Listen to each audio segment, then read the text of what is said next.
यह video TDS के ऊपर डिटेल में होने वाली है, तो वीडियो को पूरा अंत तक देखना। तो सबसे पहले चलिए जान लेते हैं कि आखिर टीडीएस क्या होता है, तो इसको हम समझते हैं। तो टीडीएस का जो होता है फुल फॉर्म होता है टैक्स डिडक्टेड एट सोर्स।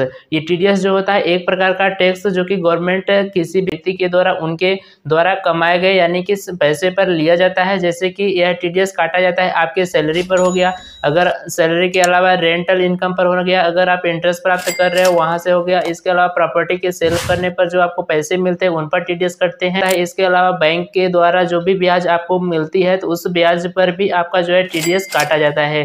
तो इन पर जो है टीडीएस कौन काटता है, तो टीडीएस काटने के लिए जो होता है टेन मिलता है, जिसको फुल फॉर्म होता है टैक्स डिडक्टेड अकाउंट नंबर। तो उनके द्वारा जो है आपका टीडीएस काटा जाता है। इस दौरान आपके मन में सवाल आया होगा कि आखिर टीडीएस कितना परसेंट काटा जाता है। तो टीडीएस आपके अलग अलग कमाई पर अलग अलग परसेंट जो है निर्धारित किया जाता है इनकम टैक्स एक्ट के तहत।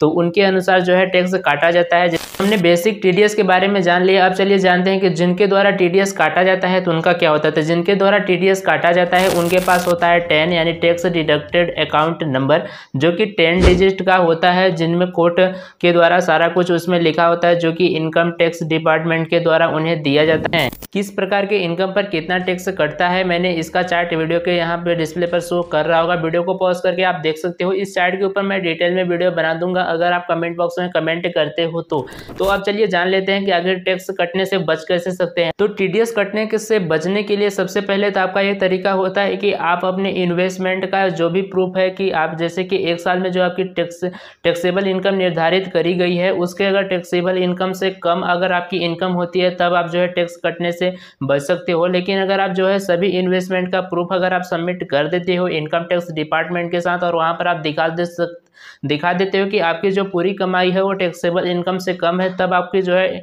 टैक्स नहीं लगेगा। इसके अलावा आपके पास एक तरीका होता है कि अगर आपके बैंक में पैसे पड़े हुए हैं अगर उन पर आपका जो है टैक्स लग रहा है, बैंक के द्वारा जो भी ब्याज मिल रहा है अगर उस पर आपका टैक्स कट रहा है, तो उसको बचने के लिए बैंक में फॉर्म 15G भरा जाता है, फॉर्म 15H भरा जाता है। इसके बारे में भी हमने डिटेल में वीडियो बना रखा है, लिंक वीडियो के डिस्क्रिप्शन में मिल जाएगी, जिसको भी चेकआउट कर सकते हो। तो form 15G and form 15H भर के आप जो है टीडीएस कटने से बच सकते हैं। आपका टीडीएस कट चुका है तो आपको क्या करना चाहिए और अपने टीडीएस को कैसे वापस कर सकते हो। तो देखो, सबसे पहले अगर आपका जो है टीडीएस कट चुका है, चाहे आपकी सैलरी पर हो, चाहे आपने रेंटल इनकम प्राप्त किया वहां पर टीडीएस कटा हुआ हो, या फिर आप जो है किसी प्रॉपर्टी को सेल किए हो वहां से टीडीएस कटा हो, या फिर आपको जो है कोई भी कमीशन मिला हो अगर वहां से टीडीएस कट हुए हैं, तो इन सबको अगर आपका टीडीएस कट चुका है तो आपको यहाँ पर अब एक ही ऑप्शन बचता है कि अगर आपने जो है अपना इन्वेस्टमेंट प्रूफ सबमिट नहीं कर पाया है, उसको करने में असमर्थ थे, फिर आपका जो है टीडीएस कटा है, तो अब टीडीएस को वापस करवाने के लिए एक रिटर्न फाइल कर सकती है, जो कि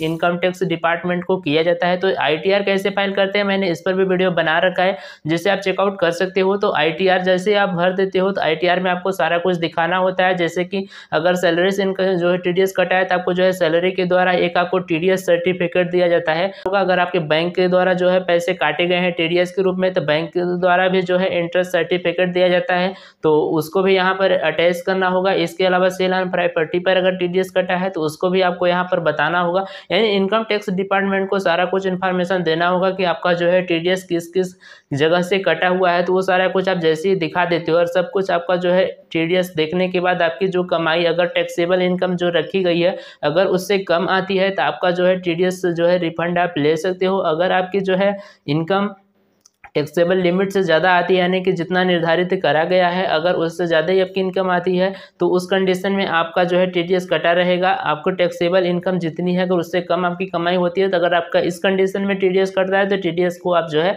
रिफंड ले सकते हो आईटीआर फाइल करके सकते हो। यहाँ पर आपको अगर एक साल में 2.5 लाख रुपए से कम की इनकम ब्याज के द्वारा अगर आप करते हो तो आप जो है फॉर्म 15G अगर सबमिट कर देते हो तो आपका टीडीएस एक भी रुपए नहीं कटेगा। आपके मन में सवाल आएगा आखिर फॉर्म 15G कब भरा जाता है, तो चलिए मैं आपकी जानकारी के लिए बता दूं कि फॉर्म 15G फाइनेंशियल ईयर के शुरुआत में भरा जाता है। फाइनेंशियल ईयर 1 अप्रैल से 31 मार्च तक माना जाता है। तो आपको जो है अपना अगर फॉर्म 15G भरना है तो आपको जो है अप्रैल के महीने के अंत तक आपको जो है फॉर्म 15G हर हाल में अपने बैंक अकाउंट में बैंक की शाखा में जाकर के भरना होता है। आपको पसंद आई होगी, अगर वीडियो पसंद आई हो तो वीडियो को लाइक एंड चैनल को सब्सक्राइब कर देना। अगर आप चाहते हो कि आपके टॉपिक पर वीडियो बने तो वीडियो के कमेंट बॉक्स में जाकर के कमेंट कर सकते हो। अगर आपके मन में कोई भी सवाल है तो उसको भी कमेंट बॉक्स में पूछ सकते हो, मैं उसका सभी सवालों का जवाब मैं दूंगा।